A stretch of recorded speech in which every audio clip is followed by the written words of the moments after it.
자, 그럼 2019년 국가균형발전 프로젝트 요 내용에 주로 어떤 게 있는가 한번 살펴보도록 하겠습니다. 추진 배경에는 당연한 얘기지만 지역경제 활력 저하 속의 수도권과 격차 심화, 이 부분은 사실 굉장히 심각한 문제이기도 합니다. 그래서 이번에 예타면제가 추진된 것도 기본적으로 지역발전을 위한 부분이 가장 크죠. 두 번째, 지역발전에 필요한 대규모 프로젝트 추진의 어려움 지속. 인구가 많지 않고 공공인프라가 취약한 지역은 발전을 위해 필요한 대규모 프로젝트의 타당성 확보에 애로사항을 겪고 있다고 합니다. 인구가 많이 없기 때문에 사업성이 많이 떨어지고, 그 때문에 큰 개발을 못하고 있고, 그러면 그 큰 개발을 못했기 때문에 인구가 또 모이지 않고, 인구가 모이지 않으니까 또 개발이 안 되는 이런 악순환이 반복되는 거기 때문에 이런 부분들에 있어서는 예타면제를 통해서 그 악순환의 고리를 끊어주겠다는 얘기입니다. 세 번째, 지역의 성장 발판 마련을 위한 국가의 전략적 투자 필요. 지역 발전을 뒷받침하는 핵심 인프라 및 전략 산업에 대한 국가 차원의 종합적, 선제적 투자를 통해 시너지 효과 창출 유도라는 부분이 있죠. 그러면 이 국가 균형 발전 프로젝트의 선정 기준과 방향은 어떻게 될까요? 첫 번째, 국가 균형 발전 및 지역 경제 활성화의 기여. 이게 가장 기본적인 방향입니다. 국가 균형 발전과 지역 경제의 시너지 효과를 창출할 수 있는 사업을 우선 선정했다고 하죠. 그래서 기본적으로 이제 국가기관망, SOC 사업들을 많이 진행해서요, 기본적인 균형 발전을 촉진한다고 합니다. 두 번째, 사업계획이 구체화되어 신속 추진이 가능, 사업 목적 및 추진 방안 등 사업계획이 구체화되어 신속한 추진이 가능한 사업들, 이런 것들이 주로 진행이 됩니다. 그러니까 생각해보면은 그 지역에 수건 사업들 같은 거죠. 오래 전부터 하고 싶었는데 여러 가지 비용 문제라든가 예타에서 계속해서 떨어져서 안 됐다든가 이런 부분들을 우선적으로 진행해서, 이런 것들은 대부분 다 노선이라든가 기본적인 계획들이 구체화되어 있겠죠. 아무래도 그런 사업들은 더 빨리 진행할 수 있을 겁니다. 세 번째, 지자체 신청을 우선 고려하되 곤란할 경우 대체 사업을 발굴합니다. 지방자치단체의 우선순위가 높은 사업을 최대한 반영하되요, 고용, 산업 위기 지역은 지역의 어려움을 감안하여 추가 고려한다고 합니다. 울산 같은 경우 이번에 저번에 기사 나온 거 보니까 울산 지역에 요 예타 면제 사업이 3개나 해당됐다고 막 난리 났더라고요. 네 번째, 수도권 사업은 원칙적으로 제외. 그럴 수밖에 없는 게요, 수도권은 사실 이런 예타 면제가 크게 필요치는 않습니다. 워낙에 사람이 많고 사업성이 높은 지역이다 보니까 어지간하면 예비 타당성 조사가 통과가 돼요. 근데 이 수도권이긴 한데 약간 낙후된 접경 지역들이 있죠. 경기도 북부권역이라든가 이런 지역들은 약간 따로 고려해주겠다는 얘기합니다. 옛날에 이재명 경기도지사가 그 선거운동 당시에, 그리고 당선된 이후에도 항상 했던 얘기가 뭐냐면, 경기도 북부 같은 경우에는 오랫동안 특별한 희생을 해왔기 때문에 앞으로는 특별한 보상을 해줘야 된다라고 계속해서 이야기를 해왔습니다. 거기에 일환이 아닌가 싶어요. 자, 과거 사례와 비교시 달라진 점이 어떤 게 있냐면, 옛날에 사실 제일 크게 비교되는 게 4대강 사업이겠죠. 22조 정도의 돈이 투입됐고요. 이번에 발표된 예타 면제 같은 경우에도 24조 정도의 규모인데 약간 비슷한 규모고요. 근데 4대강 같은 경우에는 중앙정부 주도의 이제 탑다운 방식이죠. 위에서 아래로 내려다보내는 그런 방식인데, 이번에는 지자체에서 원하는 것들, 지자체에서 계속해서 건의했던 부분들을 검토해서 진행하는 바텀업 방식으로 진행됐다고 합니다. 이렇게 되면 조금 더 세밀한 개발들이 진행 가능하겠죠. 국가균형발전 프로젝트는요, R&D 투자 등을 통한 지역의 전략산업 육성, 지역산업을 뒷받침할 도로, 철도 인프라 확충, 전국을 연결하는 광역교통 물류망 구축, 환경의료, 교통시설 등 지역 주민의 삶의 질 제고라는 4가지 영역으로 추진됩니다. 전체 투자 규모는 총 23개의 사업에 24조 1천억 원이 투입되는 거고요. 2029년까지 순차적으로 진행이 되겠죠. 사업비 이제 구성을 보시면은 아무래도 전국 권역을 연결하는 광역교통 물류망 구축에 대한 부분들이 가장 클 겁니다. 10조가 넘게 들어가네요. 약 11조 정도 들어가겠죠. 자, 그 4가지 항목 중에 첫 번째, R&D 투자 등을 통한 지역 전략 산업 육성, 이거에 대한 부분인데, 이건 제목만 빠르게 훑고 넘어가겠습니다. 전북 상용차 혁신 성장 및 미래형 산업 생태계 구축, 여기에 0.2조 원, 2천억 원이 들어가고요. 광주 인공지능 중심 산업융합 집적단지 조성, 여기에는 4천억 원이 들어갑니다. 그리고 전남 수산식품 수출단지, 요거에는 1천억 정도 들어가고요. 지역 특화산업 육성, 여기에는 1조 9천억 원이 들어갑니다. 되게 중요한 부분 중에 하나겠죠. 그리고 스마트 특성화 기반 구축에는 1조 원이 들어갑니다. 그리고 지역 전략 산업의 육성을 위한 부분인데, 물류산업, 이거에 대한 부분이 크겠죠. 성문산단 인이철도가 한 9천억 정도 투자가 되고요. 대구 산업선 철도에 1조 1천억 정도가 들어갑니다. 그리고 울산 외곽순환도로에 1조 원이 들어가고요. 부산 신안과 김해를 연결하는 고속도로에 8천억 정도가 들어가겠습니다. 그리고 또 해안선 관광벨트를 조성한다고 하죠. 이것도 지역 전략 산업, 관광산업에 대한 부분일 겁니다. 서남해안 관광도로가 1조 원이 들어가고요. 영종에서 신도, 평화도로 1천억 정도가 들어간다고 합니다. 여기 될 경우에 영종도와 옹진, 그리고 옹진에서 고성까지 연결되는 동서평화도로가 연결되는 거니까요. 그리고 새만금 항공 인프라 조성으로 국내외 교류, 민간 투자 유치를 촉진한다고 합니다. 이번에 새만금 사업들이 현 정부 들어서 좀 빠르게 진행되고 있죠. 그래서 새만금 국제공항에 8천억 정도가 들어간다고 합니다. 자, 세 번째 카테고리죠. 전국 권역을 연결하는 광역교통, 물류망 구축에 대해서 10조 9천억이 들어갑니다. 우선 수도권과 영남 대륙을 2시간대로 연결하는, 그리고 기존 경부축에 대응하는 강호축 구축을 본격화하여 X축 국가철도망을 만든다고 하죠. 자, 그 사업이 남부 내륙철도가 있습니다. 가장 큰 규모의 사업이에요. 4조 7천억 정도 들어갑니다. 김천에서 거제를 연결하는 172km짜리 사업입니다. 그리고 충북선 철도 고속화 사업이 있습니다. 이것도 꽤 규모가 크죠. 1조 5천억이 들어갑니다. 그리고 충청과 경북 지역을 연결하는 동서 제4축 고속도로를 완성하고 수도권과 강원의 간선도로망을 확충한다고 합니다. 첫 번째가 세종 청주 고속도로입니다. 여기는 약 8천억 정도 들어가네요. 그리고 제2 경춘국도가 들어가죠. 여기는 9천억 정도가 들어갑니다. 또 전국의 주요 고속철도가 통과하는 핵심 구간의 병목 현상을 해소한다고 합니다. 평택 오성 복복선화 개발 사업입니다. 여기는 3조 1천억 원. 지금까지 봤던 것 중에 두 번째로 가장 큰 사업이죠. 사업 구간은 평택에서 오성입니다. 이 복복선화가 뭐냐면 복선이 두 개가 있는 거예요. 복선은 철도가 상행, 하행 두 개가 있는 거고요. 이 복복선화 같은 경우에는 이제 경우에 따라 다릅니다. 첫 번째는 어떤 게 있냐면 상행, 하행, 상행, 하행 이런 식으로 구간별로 있는 게 있고요. 그리고 상행, 상행, 하행, 하행 이런 식으로 구분되는 것도 있습니다. 그냥 쉽게 생각하시면 복선화는 선 2개, 복복선화는 선이 4개 이렇게 생각하시면 될 것 같아요. 평택이랑 오성 구간이 그 호남과 경부가 갈리는 구간이라서 굉장히 많은 수요가 있죠. 이런 부분이 개선되면 이용하기가 더 좋아지지 않을까. 자, 네 번째 카테고리입니다. 환경, 의료, 교통 등 지역 주민의 삶의 질 제고. 여기에 4조 원이 들어갑니다. 지역 여건을 고려한 환경 및 전문 의료 및 설치. 사실 이 부분이 중요한 게 왜 그러냐면 의료에 대한 부분들이요. 수도권에 비해서 지방들이 아직까지 따라오기 어렵기 때문에 뭐 치료받으러 서울까지 올라오는 분들도 있을 정도니까요. 그 첫 번째 사업은 제주 공공하수처리시설 현대화. 여기에 4천억이 들어갑니다. 그리고 울산 산재 전문 공공병원에 2천억 원이 들어가죠. 교통 혼잡 완화. 도로, 철도 이용의 안전성과 효율성 강화라는 부분인데요. 첫 번째가 대전 도시철도 2호선, 트램. 여기에 7천억 원이 들어갑니다. 이 트램이라는 거는 지상에 전차같이 다니는 거예요. 대전에서도 상당히 반대가 있기도 하고 찬성이 있기도 하고 좀 복잡한 사업이기도 합니다. 그리고 현재 가장 이제 이슈가 되고 있는 사업 중에 하나가 도봉산 포천선이죠. 여기에 1조 원이 들어갑니다. 7호선이 연장되는 거예요. 다른 사업들도 다 있는데 포천에 대해서 너무 빨리 뭐 이거 해주는 거 아니냐, 너무 뭐 혜택을 주는 거 아니냐 라고 좀 불만들이 있기도 합니다. 근데 포천 같은 경우 아까 앞에서 말씀드렸던 것처럼 접경 지역입니다. 이전까지 특별한 희생을 해왔던 지역이기 때문에 특별한 보상이 나간다 라고 생각하시면 될 것 같네요. 옥정에서 양주죠. 양주 옥정에서 포천까지 연결됩니다. 현재 7호선 연장이 옥정까지는 확정이 되어 있는 상태고요. 그래서 의정부에 밀락역을 신설 한 해 만에 그걸로 얘기가 많이 나오다가 결국 밀락역은 신설이 안 되는 쪽으로 방향이 갔죠. 그 7호선이 포천까지 연장되는 겁니다. 그렇게 되면 포천 같은 경우에는 그 구리 포천 고속도로가 만들어지면서 도로망이 만들어졌고 이번에 철도까지 들어가면 이전에 그 약간 후미졌던 그런 이미지에서 벗어나서 수도권에 제대로 편입이 된다라고 볼 수 있겠죠. 그리고 다음은 동해선 단선 전철로가 있습니다. 여기는 4천억 원이 들어가네요. 그리고 단선은 아까 복복선 이 나왔습니다만 단선은 상행, 하행 이런 구분 없이 선 딱 하나만 있는 겁니다. 그리고 다음은 국도 위험 구간 이거에 대한 정비가 있습니다. 1조 2천억 원이 들어가네요. 자, 지금까지 말씀드렸던 사업들을 이렇게 지도에 표시한 건데 이것도 기획재정부 이제 공식 공문서에 담겨 있는 자료예요.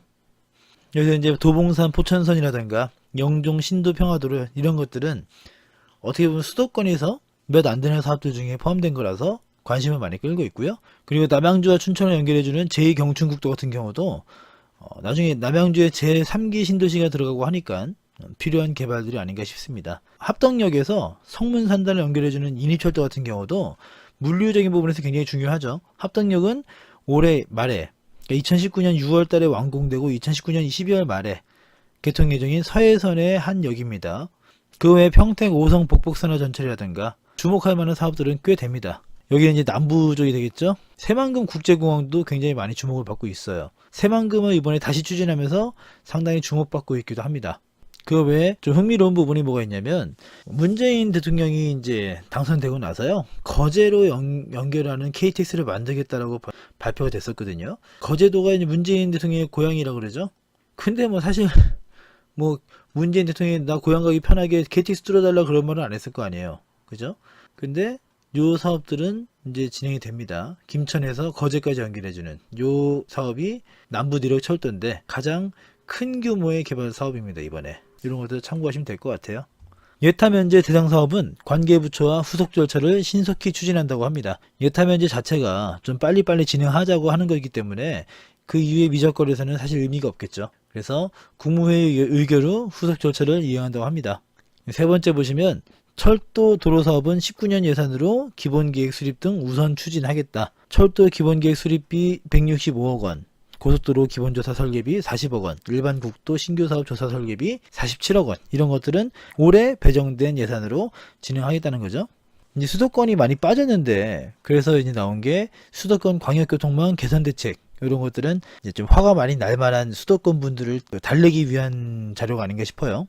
GTX라든가 신안산선, 신분당선, 계양 강화 고속도로 이런 것들에 대해서는 이제 좀 빠르게 진행이 될 겁니다. 이 중에 보시면 GTX-A 같은 경우는 이미 작년 12월 달에 착공이 들어갔고요. GTX-C 노선 같은 경우도 충분히 사업성이 나오기 때문에 올해 초에 기본계획을 착수한다고 합니다. B 같은 경우는 아직까지 예타가 통과가 안 되고 있는데 올해 안에 꼭 예타가 진행될 수 있다고 국토부 장관까지 얘기를 하죠. 그 이유가 남양주에 3기 신도시가 들어가기 때문에, 그리고 인천에는 계양 쪽에 3기 신도시가 또 들어가기 때문에 이 수요가 늘어나서 충분히 사업성이 나올 수 있다고 판단을 한다고 합니다. 그리고 신안산선 같은 경우에는 올해 하반기에 착공이 들어간다고 하죠.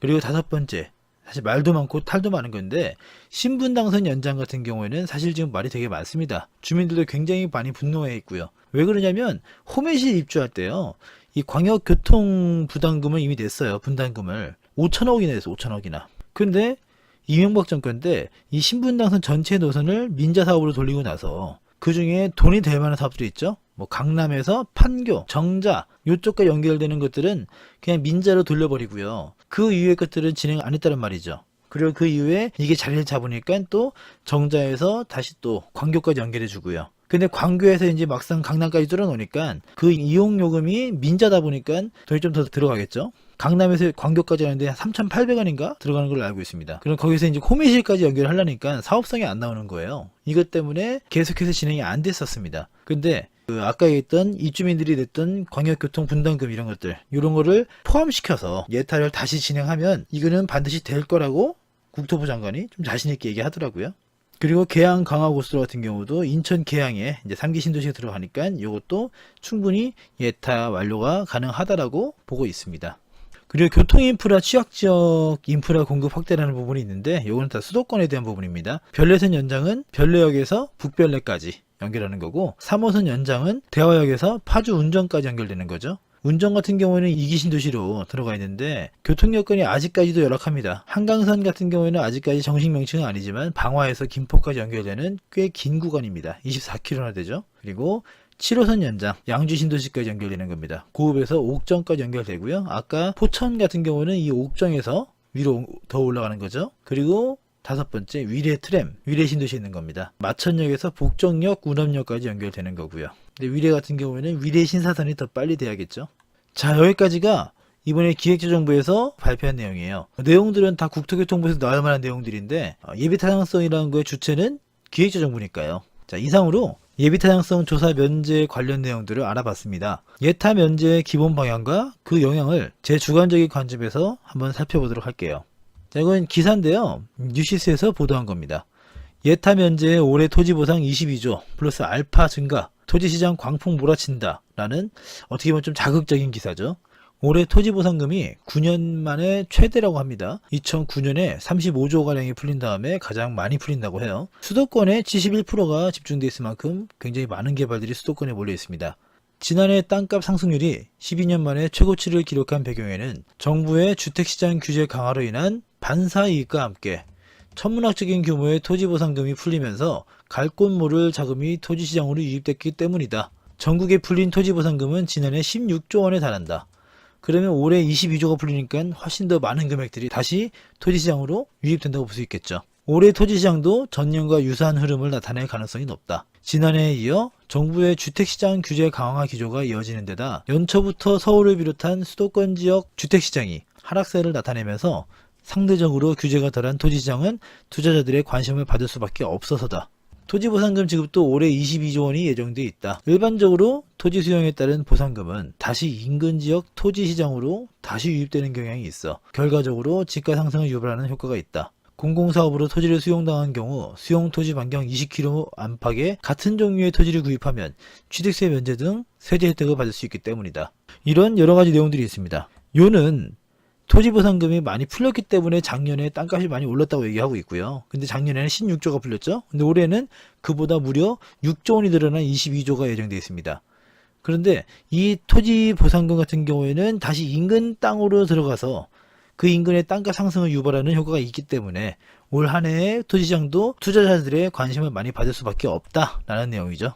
자, 그러면 예타 면제의 기본 방향은 뭐냐면 예비 타당성이라는 것은 경제성에 가장 중점을 두고 있는데요. 지방의 경우 수도권에 비해 인구가 부족해서 기본적으로 경제성이 많이 떨어지는 편입니다. 특히 명시되는 비용 대비 편익은 추상적이라서, 그러니까 비가시적이라서 비용 편익비 산정 방법이 개선될 필요가 있습니다. 근데 어쨌든 간에 수도권이라는 지역은 경제성이 높은 편이라 어지간하면 통과가 되죠. 근데 지방은 경제성 때문에 시작도 못하고 있습니다. 그 개발이 진행되어야 지방에 인구가 몰려들고 인구가 몰려들어야 좀 활성화되고 그래야 그때 경제성이 나올 건데 그 경제성이 안 나와서 아직 시작을 못하고 있는 이 악순환의 메비우스띠 같은 거죠. 그래서 이런 부분들을 정부에서 예타 면제 대상 포함해서 이번에 사업을 좀 빠르게 진행할 수 있게 해주는 겁니다. 그 부분은 그 지자체에서 계속해서 건의했던 부분이고 정부에서는 그 중에서 우선 진행할 만한 것들을 선정해서 이번에 발표한 거라고 합니다. 대한민국의 가장 큰 과제 중 하나가요. 국토 균형 발전이에요. 이건 옛날부터 지금까지 계속해서 추진해왔던 부분입니다. 그 결과가 사실 수도권으로 너무 많이 몰려있다는 게 문제가 되긴 하지만 어쨌든 이거는 반드시 진행되어야 되는 부분이에요. 그래야 수도권도 삽니다. 수도권 외의 지역에 대한 개발이 본격화될 수 있는 중요한 계기가 될 수 있을 거라고 봅니다. 이는 수도권에 대한 과도한 집중에 대한 해소로 이어져 현재 대한민국 상당 부분의 사회 문제가 해결될 수 있을 거라고 예상됩니다. 주택에 대한 부분이라든가 일자리에 대한 부분이라든가 인구가 많은 거에 따른 범죄라든가 여러 가지 문제들이 조금 해소가 될 수 있겠죠. 이번 예타 면제는 대부분 SOC 사업인데 이 사업들이 향후 국토 균형 개발의 시작점이 될 것이라고 기대하고 있습니다. 예타 면제가 부동산에 미치는 영향을 좀 보자면 이번 예타 면제에 해당되는 사업들은요 2020년부터 시장에 영향을 미칠 거라고 보여집니다. 2019년에는 일부 사업들의 기본계획 수립 등이 진행 예정이죠. 그 일부 사업들은 철도, 도로 이거에 대한 부분들입니다. 이 예비 타당성 조사가 면제됐다고 해도요 타당성 조사가 남아 있습니다. 그래서 환경영향평가 같은 것들을 다시 또 거쳐야 돼요. 다만 대규모 개발 계획들의 예타 면제가 결정됐다는 건요 경제성과 무관하게 진행하겠다는 거죠. 그 환경 영향 평가 이런 부분들은 충분히 극복할 수 있는 문제라고 생각을 합니다. 그래서 예타 면제가 결정됐다는 건요 어쨌든 그 개발 사업이 80% 90% 이상은 진행이 되겠다고 볼 수 있는 겁니다. 그에 따라서 인근 지역들에 대한 부동산 개발 수요 그리고 투자 수요가 굉장히 늘어나겠죠. 당장 2020년부터 수도권의 3기 신도시의 개발이 본격적으로 진행될 예정이고요. 그리고 예타 면제 받은 지방의 개발 계획 역시 2020년 정도부터 진행된다고 하면요. 전국적으로 개발 바람이 크게 불 수 있을 거라고 보여집니다. 특히 지방의 경우 신도시가 아닌 SOC 사업들이 주류라서요. 그로 인해 파생되어 나올 개발들이 더 많을 거라고 보여집니다. 지자체 지역경제 활성화와 건설 토목업 활성화를 통해 경기 부양 효과는 확실히 있을 거라고 예상되네요. 사실 노무현 정권 때요. 그때 지방에다가 기업도시라든가 혁신도시라든가 이런 것들을 만들려고 했었습니다. 지정도 됐었고요. 근데 사업성이 부족해서, 그리고 인구가 모이질 않아서, 그리고 혁신도시를 만들어서 공기업과 공기관을 내려보냈는데 거기에서 가족들이 다 같이 내려갔다가 거기에 주변에 인프라가 제대로 안 돼 있으니까 결국은 공무원 아빠들만 기러기 아빠가 되는 경우가, 물론 기러기 엄마들도 있겠죠. 아무튼 그런 식으로 현상이 발생하다 보니까 이제 막무가내로 지방에다 그냥 신도시 만든다고 되는 게 아니구나 라고 결론을 내렸을 겁니다. 그래서 이렇게 SOC 사업을 먼저 만들어주고 그에 따른 인근 개발을 활성화시킨 다음에 다시 또 기업도시라든가 혁신도시 같은 그런 지방 신도시들을 계획을 하겠죠. 그래야 수도권의 인구가 분산이 될 수밖에 없고요. 그래야 수도권도 지방도 살아날 수 있으니까요. 아무튼 이 예타 면제 같은 경우에 부동산에 미치는 영향이 꽤 클 거라고 보여집니다. 당장 내년부터 공사가 들어가고 개발이 진행되고 하더라도요, 올해 거기에 대한 기대감 때문에 충분히 많은 영향을 미칠 수 있으니까요. 자, 지금까지 곰 실장의 친절한 부동산이었습니다. 시청해주셔서 감사합니다.